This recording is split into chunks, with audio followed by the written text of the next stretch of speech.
लाखों में अपना बताता रहा।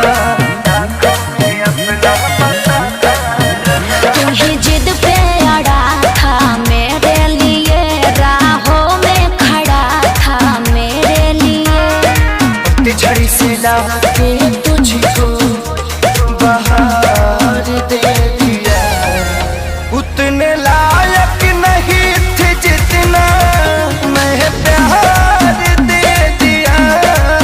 उतने लायक नहीं थे जितना मैं प्यार दे दिया।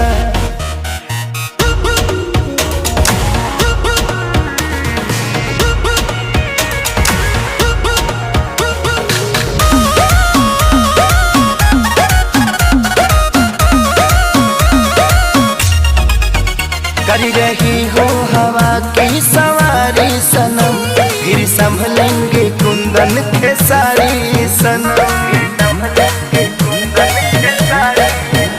जल्दी सपने से अपने निकल जाओ तुम, अभी टाइम बहुत है, संभल जाओ।